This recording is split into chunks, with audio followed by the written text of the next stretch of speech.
আসসালামু আলাইকুম। আশা করি আপনারা ভালো আছেন। আলহামদুলিল্লাহ আমরাও ভালো আছি। যে যেখান থেকে আমার ভিডিওটি দেখতেছেন আপনাদেরকে অসংখ্য ধন্যবাদ। প্রতিদিনের মতো নিউ একটা ব্লগ নিয়ে আপনাদের সাথে চলে আসলাম। এদিক দিয়ে আমি সব কেটে কুটে রাখছি। পেঁয়াজ, আলুর চপের জন্য আলু, এগুলো চনা বুটের জন্য, আলুর চপের জন্য আলাদা রাখছি। বাজিয়া, বেগুনি, সালাদ অল্প অল্প, মানে বেশি না। আমরা দুইজন মানুষ, তো বেশি হলে ওভার হয়ে যায়। এই দিয়ে চনা কষাচ্ছি। চনার জন্য সব ইনগ্রেডিয়েন্টস দিয়ে দিছি, কষানো হয়ে যাচ্ছে। তো আমি চনা বুট দিয়ে দিছি। এখন চনা বুটের কালারটা অনেক সুন্দর হয়েছে। আরও সুন্দর হতো যদি টাটকা হতো। আমি প্রয়োজন করে লাগছি তো একটু কালো কালো হয়েছে। আসলে টাটকা আর প্রয়োজন করে রাখা অনেক ডিফারেন্স আছে খাবারের মধ্যে, স্বাদটা অন্যরকম হয়। চনা বুট ডেকে দিচ্ছি, এটা হতে থাক। এদিক দিয়ে আমি হাঁড়ি বসাই দিছি ভাজা পোড়া করার জন্য। তো আলুর চপ করার জন্য আলুর চপের সব কিছু নিয়ে নিছি। এই আলু, চিলি ফ্লেক্স, তারপর ধনিয়া পাতা, লবণ, আর কিচ্ছু দিব না এখানে। এগুলা দিয়ে হয়ে যাবে। কাঁচামরিচ কুচি দিচ্ছে না, কারণ কাঁচামরিচ কুচি মুখে পড়লে ওদের যা লাগে এরা সব নষ্ট করে ফেলে, ছেলে মেয়ে দুটাই। তো তাই জন্য আমি চিলি ফ্লেক্স দিয়ে করতেছি।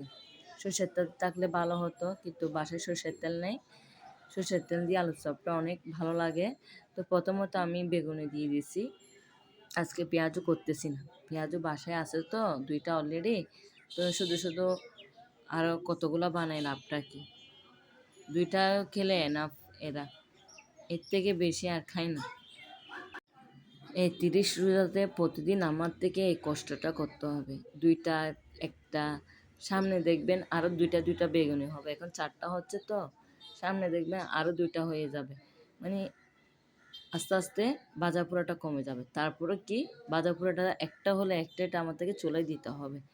মানে মেয়ের বাবা অসুস্থ হয়েছে পর্যন্ত উনি আমাকে এরকম জ্বালাতন করে, মানে খাবার নিয়ে। মানে বাহিরে কিচ্ছু খাবে না, বাসাতে বা ঘরে সব কিছু তো উনি আমাকে সব ইনগ্রেডিয়েন্টস এনে দিবে। মানে কিসের জন্য কী রান্না করলে কি লাগবে, কিন্তু বাসায় করতে হবে। মানে কষ্টটা আমার উপর। তো এখন কিছু করার নাই, উনি আমাকে মানে এগুলাই করতে বলবে।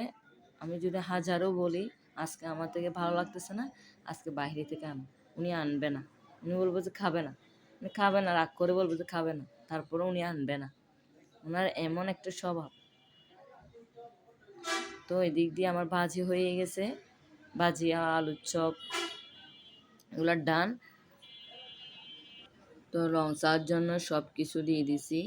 এখনো চা পাতা দিই নাই, পুদিনা পাতা দিই নাই, পুদিনা পাতা। এদিক দিয়ে পরিবেশন করে ফেলছি, ইফতারের টাইম হয়ে আসছে, তাই জন্য সব কিছু রেডি করে রাখছি।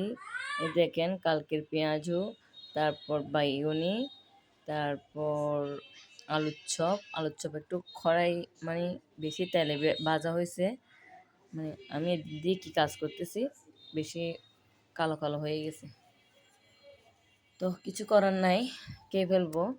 এদিক দিয়ে জিলাপি, তো ডিম ডিম তো থাকবে। তারপর এদিক দিয়ে চিড়া আছে। আসলে আর বাড়তি কিছু করতে ইচ্ছাও করে না, তারপর যে খেতেও ইচ্ছা করে না। নাহলে হালিম রান্না করতাম, কিন্তু আসলে একটা মানে বাদ দিতে হবে, যে কোনো একটা বাদ দিতে হয়। নাহলে চিড়া বাদ দিতে হবে, নাহলে চন, মানে যে কোনো স্পের একটা করতে গেলে একটা বাদ দিতে হবে। কারণ সব মানে চনা, চিড়া, এটার পর একটা বাড়তি করলে সব রয়ে যায়। এদিক দিয়ে আমার হাজব্যান্ডকে বলছি একটু শরবত, আমি অলরেডি অর্ধেক করে ফেলছি, উনি আর অর্ধেক ঠান্ডা পানি দিয়ে একটু নেড়ে ফেলবে। এখানে ইসুপগুল চিয়া সিড দিছি, ইসুপগুল তো তা আছেই। এতদিন চিয়া সিড ছিল না বিদে দিতে পারি নাই, এবার চিয়া সিড আনছে মেয়ের বাবা, তো চিয়া সিড দিয়ে আমি শরবতটা করে নিতে বলছি ওনাকে। তো ওনার কাজ হচ্ছে এতটুকু, আর সমস্ত কাজ আমার থেকে করতে হয়। তো এখন ওনাকে এখন কাজ দিব এগুলো সব একসাথে মেখে ফেলার জন্য। তো পরিবেশনটা কেমন হয়েছে লাইক কমেন্ট শেয়ার করবেন এবং সাবস্ক্রাইব করতে ভুলবেন না। একটা লাইক দিয়ে আমার ভিডিওটি কন্টিনিউ করে নেবেন। তো আমি তো আপনাদেরকে দেখাইছিলাম সনাতন পদ্ধতিতে দই বানাইতে দিছি, কিন্তু এটা আমি এর পরের দিন নামাইছি। তারপরও দেখেন এখনও স্মুথ হয় নাই, একদম মানে আরেকটু স্মুথ হতে হবে, তার মানে আরও কয়েক ঘন্টা রাখতে হবে, তারপর হয়ে যাবে। তো দেখেন কীরকম হয়েছে, মানে একটু নরম হয়েছে, আর একটু শক্ত হলে হয়ে যাবে। এখন আমি একটু বাটিতে ঢেলে আপনাদেরকে দেখাচ্ছি কীরকম হয়েছে।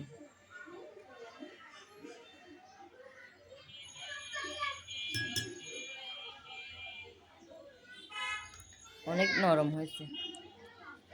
আমি এখানে আপনাদেরকে দেখানোর পর আমি আবার সনাতন পদ্ধতিতে আবার রাখতে হবে। আল্লাহ হাফেজ, টাটা, বাই বাই।